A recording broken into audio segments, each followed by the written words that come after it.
मैं सभी देशवासियों को ईद के त्योहार की बहुत बहुत मुबारकबाद देता हूं। अभी कुछ दिन पहले ही हम लोगों ने त्योहार होली मनाया था।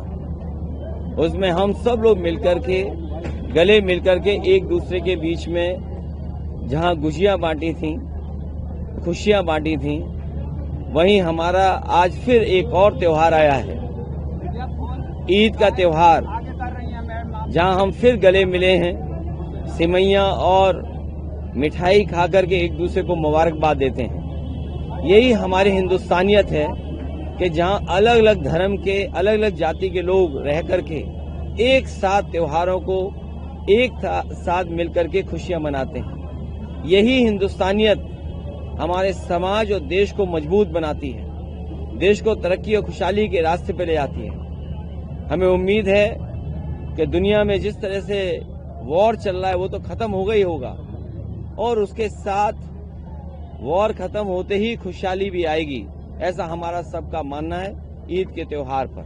अखिलेश जी, अभी आपने एक बात कही कि देश के ऊपर शहीद होने वालों का जिक्र हमेशा होता है, जो देश के लिए शहीद होते हैं। कोई देश हो, कोई मुल्क हो, और मुल्क के लिए जो शहीद होता है वो दिलों में याद किया जाता है। सर, मथुरा में माहौल तनावपूर्ण बना हुआ है, एक साधु की मौत हुई है। भारतीय जनता पार्टी कहां तनाव न पैदा कर दी, ये सोचना है। अगर मथुरा में, वृंदावन में, धार्मिक स्थान पर साधु के साथ अगर ये व्यवहार हुआ हो, और वहीं काशी में जहां प्रधानमंत्री कई बार चुने गए हैं, खुलेआम एक छात्र ने एक छात्र को मार दिया, खुलेआम गोलियां चल रही हैं। इससे पहले गोरखपुर में गोरख धंधा होते हुए देखा होगा आपने, वहां भी खुलेआम गोली मार दी। पूरे प्रदेश में जो चाहता है वो कर लेता है, कोई कानून व्यवस्था की कोई व्यवस्था नहीं बची है, और किस तरीके से चीजों को नफरत में बदला जाए, ये अगर कोई सीखना चाहता है तो भारतीय जनता पार्टी से सीख सकता है। सर, पश्चिम बंगाल की मुख्यमंत्री ममता बनर्जी ने बीजेपी को गद्दार और बेईमान पार्टी कहा। बेईमान सही कहा, बेईमान छोटा शब्द दिखता है।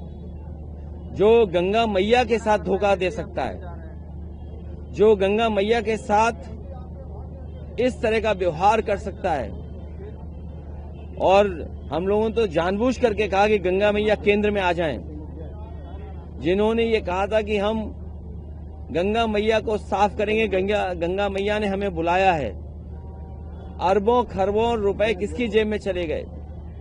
जब हम गंगा मैया याद करेंगे तो मणिकंका घाट भी याद आएगा, किसने बुलडोजर चलवाया था। मां गंगा को याद करते हुए वो भी याद आएगा कि हमारी देवी, और जिन्होंने उस वाराणसी मणिकंका घाट को संरक्षण किया, बनवाया, वहां पे भगवान शिव की भी मूर्ति थी, उसे भी तोड़ दिया। तो भारतीय जनता पार्टी के लिए जो आदरणीय ममता जी ने कहा वो कम कहा है, और सच्चाई है कि वो अकेली भी लड़ेंगी तो भी जीत जाएंगी।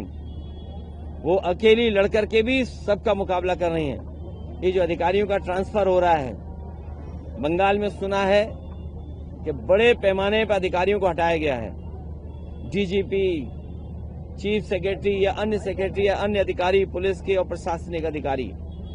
लेकिन उत्तर प्रदेश में जब जब बीजेपी के समय पर चुनाव हुआ है, बीजेपी ने एक भी अधिकारी नहीं हटाया, और अधिकारियों ने चुनाव आयोग से मिलकर के बीजेपी के लोगों ने ऐसे अधिकारी सेट किए थे कि एक रिश्तेदारी आसपास बना रहे, रिश्तेदार के माध्यम से ही हम चुनाव जीत लें।